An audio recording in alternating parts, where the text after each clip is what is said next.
మహిళా సమస్యలపై పోరాటాలు మనకు కొత్త కాదు. మనపై ఒక గురుతరమైన బాధ్యత ఉంది. రాష్ట్రంలో నారావారి నరకాసుల పాలన సాగుతుంది. మన వైఎస్ఆర్సీపీలోని ప్రతి మహిళ ఒక సత్యభామలా మారి నరకాసుర ప్రభుత్వాన్ని అంతమొందించేలా నడుం బిగించాలి అని మాజీ మంత్రి రోజా అన్నారు. అందరి మీద ఈ రోజు ఒక గురుతరమైన బాధ్యత ఉంది. ఎందుకంటే ఈ రాష్ట్రంలో నారావారి నరకాసుర పాలన జరుగుతోంది. సో ఈరోజు వైఎస్ఆర్ కాంగ్రెస్ పార్టీలో ఉన్న ప్రతి మహిళ, ప్రతి కార్యకర్త ఒక సత్యభామలాగా ఈ నారావారి నరకాసుర ప్రభుత్వాన్ని అంతమొందించే విధంగా నడుం బిగించాలని కూడా ఈ సందర్భంగా మీ అందరినీ కోరుకుంటున్నాను. ఎందుకంటే చంద్రబాబు నాయుడు వచ్చి దాదాపుగా ఏడాది అవుతుంది. ఈ ఏడాదిలో ఆయన సాధించింది ఏందయ్యా అంటే అరాచకాలు, అఘాయిత్యాలు, అత్యాచారాలు, అవమానాలు, అక్రమ కేసులు, వేధింపులు, ఇవే సూపర్ 6. సో ఈ సూపర్ 6 ఇవ్వడానికి ఉత్సాహం చూపిస్తున్నాడు తప్ప మనం మహిళలకు ఇచ్చిన వాగ్దానాల్ని నెరవేర్చాలన్న చిత్తశుద్ధి వాళ్ళకి లేకపోవటం అనేది మనం అందరం కూడా గమనించాలి. ఎందుకంటే జగన్మోహన్ రెడ్డి గారు అధికారంలో రాకముందు మహిళలకి ఏమేం ప్రామిస్ చేశారు, అధికారంలో వచ్చిన తర్వాత అవన్నీ ఎలా ఫుల్ఫిల్ చేశారు, అవే కాకుండా చెప్పని అనేకం కూడా మన కోసం ఎలా చేశారో మళ్ళీ నేను ప్రత్యేకంగా చెప్పాల్సిన అవసరం లేదనుకుంటున్నా. ప్రతి కుటుంబంలో ఎంతమంది ఏ స్కీమ్కి అర్హులో కులం, మతం, పార్టీ చూడకుండా అందరికీ అన్నీ అందించారు కాబట్టే ఈరోజు మనం ధైర్యంగా గ్రామాల్లోకి వెళ్ళగలుగుతున్నాం.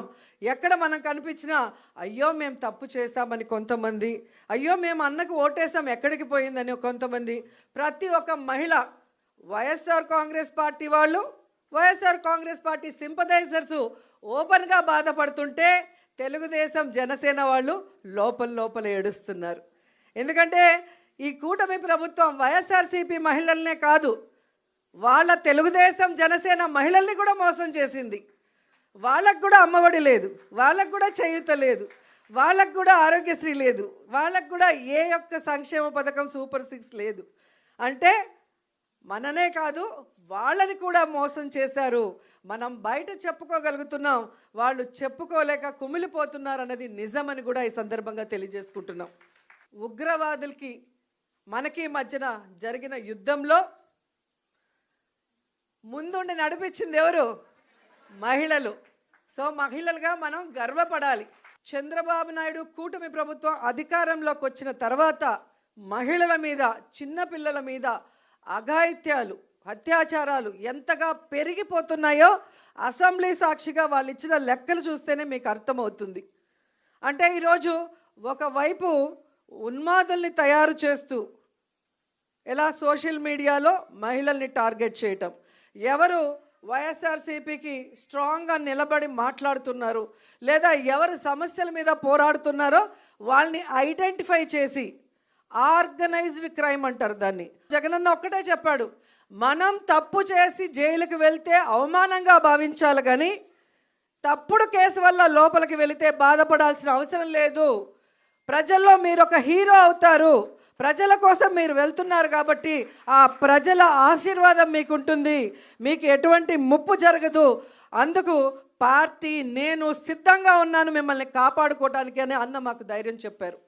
అధికారంలో ఉన్న, అపోజిషన్లో ఉన్న మనని, ప్రజల్ని సొంత బిడ్డల్లాగా ఆయన ఎప్పుడూ ఆదరిస్తారు, మనకు ఎప్పుడూ అండగా ఉంటారు. కాబట్టి అలాంటి మంచి వ్యక్తి మళ్ళీ ముఖ్యమంత్రి అయితే ప్రజలు బాగుంటారు, రాష్ట్రం అభివృద్ధి చెందుతుంది, మనం అందరం కూడా గౌరవమైన స్థానంలో ఉంటాము అన్న విషయం మీ అందరికీ తెలియజేసుకుంటూ, రాబోయే కాలంలో మహిళా సమస్యల మీద పోరాటం కోసమైనా, మహిళల హక్కులు సాధించడానికి నిలదీయటానికైనా మీ అందరికీ అండగా మేమంతా ఉంటామని మాట ఇస్తూ సెలవు తీసుకుంటున్నాను.